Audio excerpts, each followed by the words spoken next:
Shalom, selamat malam Bapak Ibu Saudara yang dikasihi Tuhan Yesus Kristus. Selamat kita berjumpa kembali dalam renungan pada malam hari ini. Kita bersyukur karena anugerah Tuhan, kebaikan Tuhan yang selalu Tuhan limpahkan atas kita. Sebelum kita mendengarkan renungan firman Tuhan, mari kita berdoa. Bapa Sorgawi, Bapa dalam nama Tuhan Yesus Kristus, Tuhan dan Allah kami yang hidup, yang maha kuasa dan yang berdaulat, kami bersyukur untuk kemurahan-Mu, penyertaan dan perlindungan-Mu di sepanjang hari ini. Tuhan sudah memampukan kami dalam mengerjakan segala tugas tanggung jawab kami. Kembali saat ini kami mau mendengarkan kebenaran firman-Mu. Urapilah kami supaya kami mengerti dan mentaati akan setiap kehendak-Mu. Dalam nama Tuhan Yesus kami berdoa. Haleluya. Amin. Saudara yang dikasihi Tuhan, ayat firman Tuhan saat ini terdapat dalam kitab Bilangan pasal 23 ayat 16-17 dan ayat 25-26. Tertulis demikian.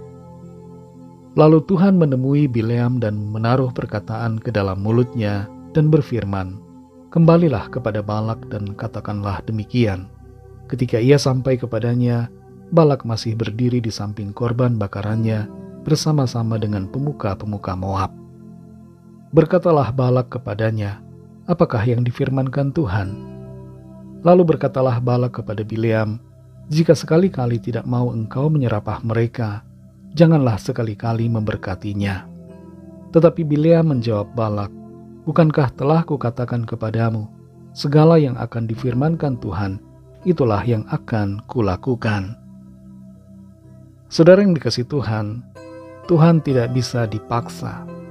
Kita tidak bisa memaksa Tuhan untuk memenuhi keinginan dan ambisi pribadi kita. Keinginan kita, ambisi kita, tidak selalu sejalan dengan apa yang menjadi kehendak Tuhan. Ada kalanya keinginan yang buruk terhadap orang lain, kita ingin terjadi dan kita minta kepada Tuhan, tapi itu tidak akan Tuhan penuhi. Dalam kehidupan sehari-hari, ada kalanya kita terbiasa dengan sistem yang ada, sistem yang bisa disuap. Kalau bukan dengan uang, dengan pengaruh, dengan janji-janji dan sebagainya. Tapi dalam Bilangan 23 ini, kita mengerti satu kebenaran yang sangat penting, yaitu bahwa Tuhan tidak bisa disuap. Tuhan tidak bisa dipaksa dengan keinginan atau kehendak kita pribadi. Balak, Raja Moab, sangat ingin agar bangsa Israel dikutuk, dihancurkan, dan dilenyapkan. Itu sebabnya ia mengundang Bileam, seorang yang dipandang punya koneksi spiritual, punya kemampuan secara rohani untuk meminta kepada Tuhan dan menjadikan apa yang dimintanya itu menjadi nyata. Balak meminta Bileam untuk memenuhi maksud tujuannya. Dia meminta Bileam untuk memakai kekuatan rohani untuk tujuan politiknya. Kalau kita perhatikan Bilangan 23 ini, sampai 3 kali mereka mempersembahkan korban kepada Tuhan. Mereka mempersembahkan korban bakaran di 3 tempat. Di tempat yang pertama, keinginan Balak tidak dipenuhi. Tuhan menyuruh Bileam untuk memberkati bangsa Israel.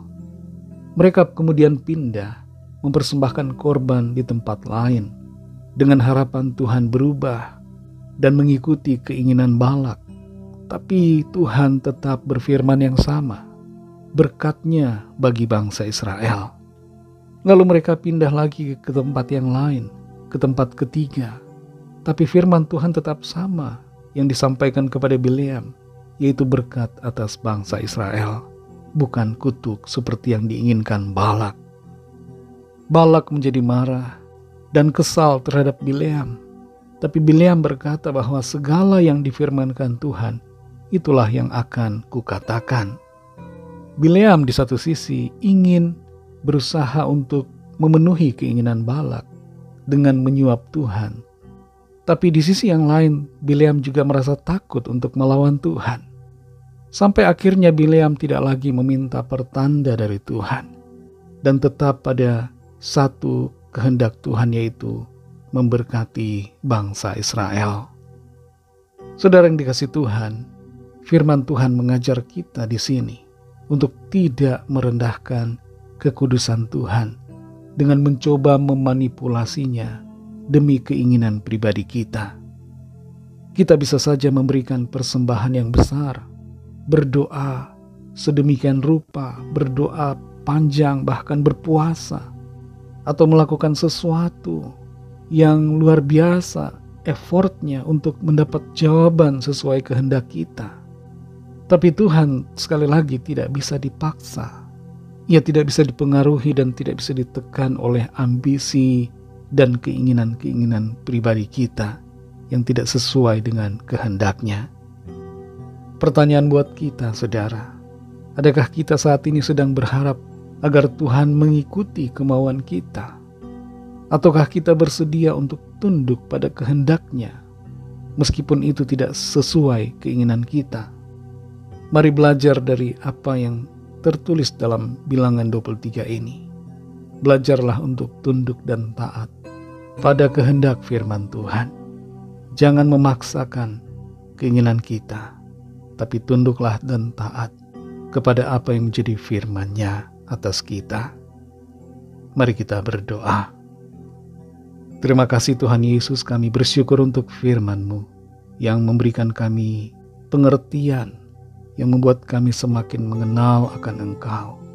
Kami sadar kami tidak dapat memaksakan kehendak kami dalam doa-doa kami dan dalam tindakan kami. Kami tidak bisa memaksa Engkau Tuhan untuk menuruti agenda kami. Kamilah yang seharusnya menuruti agendamu, rencanamu, kehendak-Mu, dan taat pada firman-Mu. Ampuni kami Tuhan kalau selama ini kami berusaha memujuk Engkau, berusaha memaksa Engkau Tuhan untuk memenuhi keinginan kami pribadi. Dan ampuni kami kalau selama ini kami marah kepada Tuhan karena keinginan-keinginan kami tidak dipenuhi. Tolong kami untuk lebih mengerti kehendak-Mu dan tunduk serta berserah kepada apa yang menjadi kehendak-Mu atas kami. Terima kasih untuk firman-Mu. Berkatilah kami di sepanjang malam ini. Lindungi kami dengan kasih dan kuasa-Mu. Kami berdoa menyerahkan setiap pergumulan kami masing-masing. Setiap permohonan doa yang disampaikan, lawatlah ya Tuhan, dan nyatakanlah kuasa pertolongan-Mu, mujizat-Mu bagi kami. Kehendak-Mu yang sempurna, rencana-Mu yang indah, biarlah itu yang terjadi atas kami. Terima kasih Tuhan, dalam nama-Mu yang kudus, nama Tuhan Yesus Kristus, kami sudah berdoa dan mengucap syukur. Haleluya. Terimalah berkat Tuhan. Tuhan memberkati engkau dan melindungi engkau. Tuhan menyinari engkau dengan wajah-Nya dan memberikan kasih karunia. Tuhan menghadapkan wajah-Nya kepadamu dan memberikan damai sejahtera. Berkat dan anugerah Allah Bapa, kasih karunia dari Tuhan Yesus Kristus, dalam persekutuan dengan Roh Kudus, menyertai kita semua, sekarang ini dan sampai Maranatha Tuhan Yesus datang kembali, dan bahkan sampai selama-lamanya. Dalam berkat nama Tuhan Yesus Kristus, haleluya, amin. Puji Tuhan, saudara yang dikasihi Tuhan, saya percaya firman Tuhan menjadi berkat dan kekuatan buat saudara semua, dan Roh Kudus akan menolong saudara untuk lebih lagi memahami kebenaran firman Tuhan dan hidup dalam kemenangan. Tuhan Yesus memberkati saudara semua. Selamat malam, selamat beristirahat, dan sampai jumpa dalam renungan yang berikutnya.